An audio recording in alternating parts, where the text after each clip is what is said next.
Tamil cine talk நேயர்களுக்கு வணக்கம். உங்களுடன் பேசுவது உங்களை சரவணன். இப்போ நம்ம பார்க்க போகிற விமர்சனம் லைன் மேன் அப்படிங்கிற ஒரு திரைப்படத்தோட விமர்சனம். இந்த படம் தியேட்டர்களில் ரிலீஸ் ஆகலை. இந்த வாரம் ஆகா ஓடிடி தளத்தில் இந்த படம் நேரடியாக ரிலீஸ் ஆகிருக்கு. இந்த படத்தை வினோத் சேகர், தினகரன் பாபு 2 பேரும் இணைஞ்சு தயாரிச்சிருக்காங்க. படத்தில் சார்லி, ஜெகன் பாலாஜி, சரண்யா ரவிச்சந்திரன், விநாயகராஜ், அருண் பிரசாத், தமிழ், அதிதி பாலன் மற்றும் பலரும் நடிச்சிருக்காங்க. ஒளிப்பதிவு விஷ்ணு கே ராஜா, இசை தீபக் நந்தகுமார், எடிட்டிங் சிவராஜ், எழுத்து இயக்கம் உதயகுமார், வினோத் சாகர் 2 பேரும் சேர்ந்து டைரக்ஷன் பண்ணி எழுதியிருக்காங்க. இந்த படம் ஒரு அழகான சிறுகதை, ஒரு கிராமத்து வாழ்வியல் கதை. இந்த படத்தோட கதைக்களம் முழுக்க தூத்துக்குடி மாவட்டம். தூத்துக்குடி மாவட்டத்தில் உப்பளம் அதிகமாக இருக்கிற ஒரு கிராமம். அந்த ஊர் முழுக்கவே உப்பளம் தான் இருக்குது. உப்பளத்தில் வேலை பார்க்குற தொழிலாளர்கள் தான் அந்த ஊர் முழுக்க நிரம்பி இருக்காங்க. தாழமுதன் அப்படிங்கிற ஒருத்தர் தான் அந்த கிராமத்தையே கண்ட்ரோல் பண்ணிகிட்டு இருக்காரு. அவருடைய வேலை அதிகமான கந்து வெட்டிக்கு பணம் கொடுப்பாரு. கொடுக்க முடியாதவங்கள தன்னுடைய உப்பளத்தில் அடிமாட்டு சம்பளத்துக்கு வேலைக்கு வச்சு அவங்கள பரம்பரையாக தொழில் நடத்திக்கிட்டு இருக்காரு. அதே ஒரு லைன்மேனாக இருக்கிறவர் சார்லி சுப்பையா அப்படிங்கிற பேரும். அவருடைய மகன் தான் நம்முடைய ஹீரோ ஜெகன். அவர் இப்போ ஒரு டிப்ளமோ இஇ முடிச்சிருக்காரு, எலக்ட்ரானிக்ஸ் கம்யூனிகேஷன் முடிச்சிருக்காரு. முடிச்சுட்டு வேறு வேலைக்கு ட்ரை பண்ணுற நேரத்தில் அவர் ஒரு புதுசாக ஒரு கருவி கண்டுபிடிச்சிருக்காரு. அந்த கருவி என்னென்னா ஆட்டோ சன் ஸ்விட்ச் அப்படிங்கிறது. ஆட்டோ சன் ஸ்விட்ச் அது காலையில் இப்போவும் தமிழ்நாடு முழுக்க பார்த்தீங்கன்னா விடியற் காலையில், அதாவது காலை 7 மணி 8 மணிக்கு கூட தெரு லைட்டெல்லாம் எரிஞ்சிக்கிட்டு இருக்கும். அது லைட்டு வேஸ்ட்டு தானே. சூரியன் வந்த பின்னாடிக்கு லைட்டு எரிஞ்சால் அது கரண்ட் வேஸ்ட்டு. அதுக்கு மாநகராட்சிக்கோ அல்லது நகராட்சிக்கோ ஊராட்சிக்கோ பேரூராட்சிக்கோ எல்லாமே நஷ்டம்தான். எப்படி எல்லாருமே இபி பில் கட்டி தான் ஆகணும். அவங்க கட்டி தான் ஆகணும். அதோட அது வேஸ்ட்டாக இருக்குல்ல. அதே சமயம் நைட்டு சாயந்தரம் சூரியன் மறைஞ்ச பின்னாடியும் சில சமயம் அவங்க ஆள் சுவிட்ச் போட வரமாட்டாங்க. ரொம்ப லேட்டாக லைட் போட்டு விடுவாங்க. இதெல்லாம் சகஜமாக தமிழ்நாட்டில் நடக்கிறது தான். இதை கண்ட்ரோல் பண்ணுறதுக்காக இவர் தயாரித்தது ஆட்டோ சன் சுவிட்ச்.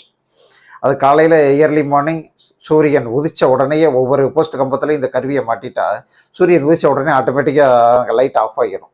அதே சமயம் நைட்டு சூரியன் மறைஞ்ச உடனே அடுத்த செகண்டு லைட்டு எரிய ஆரம்பிச்சிடும். எவ்வளோ பெரிய விஷயம்! இதனால் நிறைய மின்சாரம் நிறைய சேமிக்கப்படும்.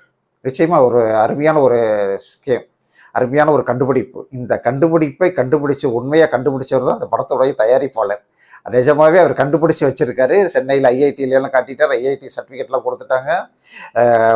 டெல்லியில் எல்லா விஞ்ஞானிகள் முன்னாடி காட்டி ஓகே வாங்கிட்டார். ஆனால் இன்னமும் மத்திய அரசும் மாநில அரசும் அவரை கண்டுக்கவே இல்லை அப்படிங்கிறது மிகப்பெரிய கொடூரமான ஒரு விஷயம், கொடுமையான ஒரு விஷயம். இதை வாங்கி அவங்களுக்கு பேட்டன்ட் ரைட் உரிமையில அவர் வாங்கிட்டார். பேட்டன் ரைட்டை வாங்கி அவர்கிட்ட தயாரித்து கொடுங்க சொல்லி அவர்கிட்ட பணத்தை கொடுத்து தயாரித்து அதை எல்லாம் போட்டால் எவ்வளோ மின்சாரம் மிச்சமாகும். ஆனால் கவர்மெண்ட் செய்யலை, மனசு இல்லை. இதை கவர்மெண்ட் யாருக்காக வேலை செய்கிறாங்கன்னு நமக்கே தெரியும். மிகப்பெரிய புரோக்கர்களுக்கு, மணல் வியாபாரிக்கு காசு சம்பாதிக்கத்தானே ஆட்சி எல்லாருமே ஆட்சி நடத்துகிறாங்க. அது மாதிரி இதையெல்லாம் கண்டுக்கிறதுக்கு உங்களுக்கு நேரம் இல்லை. அந்த தன்னுடைய சோக கதையை தான் ஒரு கதையாக இங்கே கொடுத்துருக்காரு படத்தோட தயாரிப்பாளர். ரொம்ப அருமையான ஒரு படம். படத்தில் அந்த ஜெகன் அந்த தன்னுடைய கண்டுபிடிப்பை தூத்துக்குடி கலெக்டர் ஆஃபீஸில் கொடுக்கறதுக்கு ரொம்ப ட்ரை பண்ணுறது. அவரை சந்திக்கவும் முடியல. கடைசி அங்கே வேலை பார்க்குற ஒருத்தன் இவர்கிட்டயே பணத்தை வாங்கிட்டு புது கலெக்டர் வந்துட்டார், பழைய கலெக்டர் போயிட்டார், நீங்கள் வேறு கலெக்டர்கிட்ட பாருங்கள் அப்படி சொல்லிட்டு திட்டுறாங்க. கடைசி அந்த மனசு வெறுத்து போய் இங்கேருந்து ஊருக்கு, அதே சமயம் ஊர்லேயும் இவரை பயங்கரமாக பைத்தியக்காரன் மெண்டல் அப்படின்லாம் திட்டுறாங்க, கிண்டல் பண்ணுறாங்க. இதை தாங்க முடியல. நான் சென்னைக்கு போய் சிஎம்ஐ பார்க்குறேன். சென்னைக்கு வர்றாரு, அங்கேயே தங்குறாரு, மேன்ஷனில் தங்கி ஒரு 2 மாதமாக ட்ரை பண்ணுறாரு. அவரை சந்திக்க முடியல. அதே சமயம் அவர் ரூம்மேட்டாக இருந்த ஒருத்தர் வேறு ஏதோ ஒரு திருட்டு விளக்கில் சிக்கிறனால இவரையும் போலீஸ் எடுத்துகிட்டு போய் கடைசியாக இவர் சந்திக்க வேண்டிய ஒரு அப்பாயின்மெண்ட்டு கட்டு போய் இவரால் சந்திக்க முடியல. கடைசியாக ரொம்ப வெறுத்து போய் சிஎம் தலைமைச் செயலக வாசலில் போய் தன்னுடைய பேக்கை கீழே போடுறாரு. இதை வெடிக்க வந்துட்டான்னு சொல்லிட்டு இவரை தூக்கிட்டு போய் போலீஸ் ஸ்டேஷனில் வச்சு விசாரிக்கிறாங்க. அப்போ தான் இவர் முழு கதையும் சொல்கிறாரு ஜெகன். இல்லைப்பா நீ கிளம்பு, இப்போ ஊருக்கு போப்பான்னு சொல்லி அவர் ஒரு நல்ல போலீஸ் ஆஃபீஸரை ஊருக்கு அனுப்பி வைக்கிறாரு.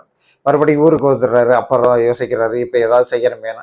அப்போ அவங்க அப்பா சுப்பையாவுக்கு ஒரு எதிர்பாராமல் ஒரு விபத்து நடந்து செயல்பட முடியாமல் போகுது. இதுக்கப்புறம் கதை என்ன ஆகிறது அப்படிங்கிறது அந்த படத்துடைய கதை.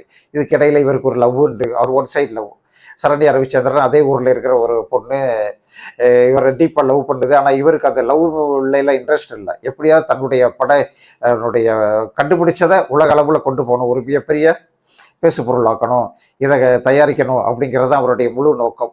ஆனால் அந்த பொண்ணுக்கு அதெல்லாம் பெரிய விஷயம் இல்லை. அவர் இவரை கல்யாணம் பண்ணணும், அதான் இருக்கும். இந்த ஒரு காதலுக்கு இடையில வருது. இப்படி ஒரு அருமையான ஒரு கதையை கொடுத்த அந்த இயக்குனருக்கு நிச்சயமா 2 பேரையும் மனசார பாராட்டணும். அற்புதமான ஒரு கதை, அற்புதமான ஒரு ஆக்கம். ரொம்ப பட்ஜெட் ரொம்ப கம்மிங்கிறனால அந்த பட்ஜெட்டில் தூத்துக்குடி கலெக்டர் ஆஃபீஸை கூட ரொம்ப ரொம்ப ஏதோ ஒரு நாடக மேடையில் காட்டுற மாதிரி காட்டியிருக்காங்க. அது வேணால் நம்ம குத்தமாக சொல்லலாம். ஆனால் அவங்ககிட்ட பட்ஜெட்டே இல்லையே, அவங்க படத்துலேயே பட்ஜெட்டில் அவ்வளோதான் எடுத்திருக்காங்க. ஆனால் இது இவ்வளவுதான் காட்ட முடியும் அப்படிங்கிறனால அவங்க எந்த அளவுக்கு பட்ஜெட்டை குறைச்சி காட்ட முடியுமோ அந்த அளவுக்கு குறைச்சி காட்டியிருக்காங்க. படங்களையும் அந்த நடிகைகளும் மிக சிறப்பாக நடிக்க வைக்கப்பட்டிருக்காங்க. ஃபர்ஸ்ட் சார்லி பிரமாதமான பின்றறிய மனுஷன்.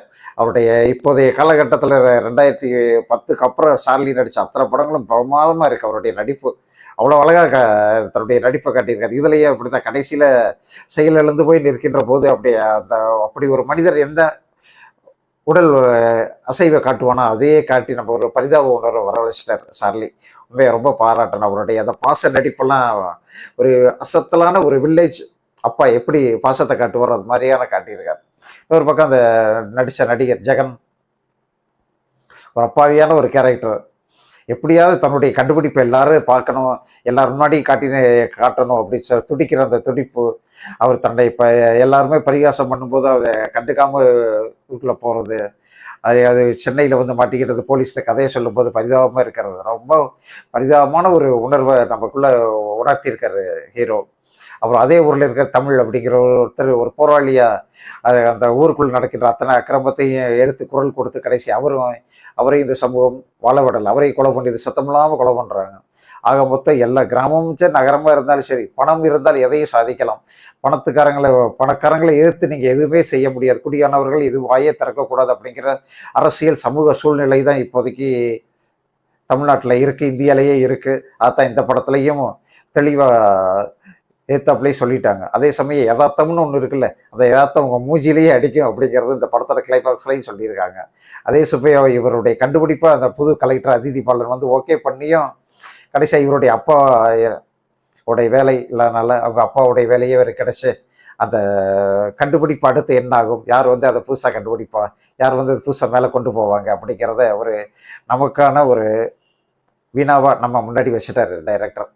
அது உண்மையாக ரொம்ப பரிதாபமாக தான் இருக்குது. கடைசியாக இதை கூட செய்யல, அப்புறம் எதுக்கு கவர்மெண்ட் இருக்குது அப்படின்ற கேள்வியை நம்ம முன்னாடி கொண்டு வந்திருக்காரு. நிச்சயமாக நம்ம தான் அந்த கேள்வியை எழுப்பணும். அந்த படத்தோட தயாரிப்பாளருக்கு நிச்சயமாக நம்ம எல்லா விதத்திலும் உதவி பண்ணணும் அப்படிங்கிறத இந்த படத்தை நம்ம கற்றுக்க வேண்டிய ஒரு விஷயம். அந்த படத்தை ஒரு அழகான சிறுகதை மாதிரி அழகான தொகுத்து, அழகான நடிப்பு, அழகான இயக்கத்தில் கொடுத்துருக்கிற இயக்குனர்கள் அவங்க 2 பேர்த்துக்கு நம்முடைய மனமார்ந்த பாராட்டுக்கள். ஒரு நல்ல ஒரு திரைப்படம் ஓடிடியில் ரிலீஸ் ஆகிருக்கு. நிச்சயமாக பார்க்க மிஸ் பண்ணிடாதீங்க. அவசியம் ஓடிடியில் நீங்கள் நிறுத்தி நிதானமாக பாருங்கள். நிச்சயமாக உங்களுக்கு பிடிக்கும். நன்றி, வணக்கம்.